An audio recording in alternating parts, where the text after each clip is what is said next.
pia hoja 22 kati ya 25 za muungano za tatuliwa, soko la sukari la funguka. Lakini pia muungano Caravan kuzinduliwa Mei 3 kuzunguka wilaya zote nchini. Ukurasa wa 15 wa gazeti la Tanzania Yetu kuna undani wa taarifa hiyo. Habari hiyo pia unaipata ndani ya gazeti la Majira, gazeti huru la kila siku. Limeandika Balozi Nchimbi asisitiza umuhimu wa mshikamano. Ukurasa wa pili kuna undani wa taarifa hiyo. Tuzetu ukurasa wa pili.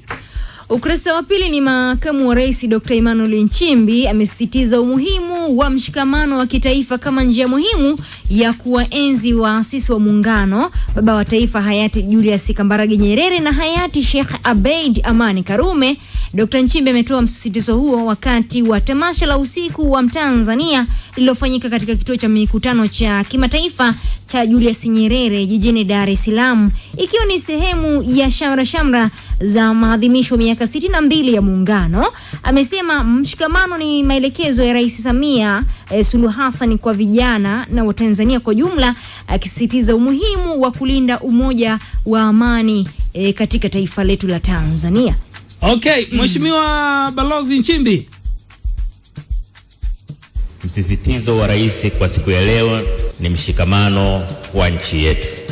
Mheshimiwa Rais anasema kwenye umoja, kwenye amani tunakwenda vizuri, isipokuwa tuna changamoto kwenye mshikamano. Kwa Mheshimiwa Rais anaomba Watanzania wote watafakari na kujielekeza katika kujenga mshikamano wa nchi yetu. Na mimi naungana na Mheshimiwa Rais katika kuwaomba kwamba namna pekee ya kuwaenzi baba wa taifa Mwalimu Julius Kambarage Nyerere na rais wa kwanza wa Zanzibar Abeid Amani Karume ni kuhakikisha kwamba tunaulinda muungano wetu, tunalinda mahusiano yetu, tunalinda mshikamano wetu. Kwa sababu baada ya kazi yote iliyofanyika, baada ya miaka 62 ya muungano wetu, tutadanganyana sana tukisema mawazo ya Watanzania wote yatafanana. Hakuna siku mawazo ya Watanzania yatafanana, lakini tunaweza tukakubaliana kutofautiana kwenye mambo mengine halafu tukaenda mbele. Tunaweza tukakubaliana kwenye maeneo tusiyokubaliana, tuweze kuvumiliana, kwa sababu hili ni taifa la binadamu wanaofikiri, sio taifa la mawe. Mawe ukiyaweka hayafikiri, hayaoni, lakini binadamu wanafikiri na kuona, na kila mtu Mungu amempa kipaji chake cha namna ya kufikiri na kuona. Kwa hiyo ni muhimu tujenge utaratibu wa kuheshimu mawazo ya watu wengine, kuyapa nafasi mawazo ya watu wengine, lakini pia kuvumiliana sehemu tunayotofautiana. Namna hiyo. Kuna hapo mwishoni amezungumza vitu vikubwa vitatu kama umesikiliza vizuri. Kuwapa nafasi watu wengine, kuheshimiana, lakini pia kutafakari. Sio kila kitu kiambiwa uona ripuka tu.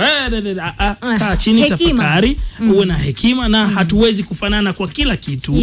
Isipokuwa tunaweza kutofautiana mitazamo, lakini kutofautiana mitazamo yetu isitufanye tusiungane kama taifa. Ni swala la kuchukuliana. Kwa sababu muungano uliunganishwa kwa kutumia mchanga wa Tanganyika pamoja na visiwani, si ndivyo? Lakini hapa katikati lengo la Dr. Nchimbi kusema kwamba muungano huo tu na mshikamano ni katika kuhakikisha sera zetu zifanane. Tuwe na majawabu mamoja, si ndio? Katika kuhakikisha tunajenga taifa moja la Tanzania na si kugawanyika, mara tunabaki Tanganyika, mara tunabaki visiwani. Jambo ambalo litakuwa si jambo zuri, kwa sababu gani? Tayari limeshaunganishwa na tunapigania kitu kimoja ambao ni Tanzania, si ndio? Tanzania ni moja na watu wake ni wamoja. Kwa hivyo tuendelee kupigania maendeleo ya watu wa moja, kwa maana ya vijana, lakini waasisi waliotangulia kama ambavyo wamezungumza hapo, baba wa taifa kwa maana ya Julius Kambarage Nyerere pamoja na Abeid Karume, si ndivyo? Nafikiri kunayo nafasi ya wazazi, taasisi za elimu kuwafundisha kwa undani zaidi uzalendo na historia ya taifa letu.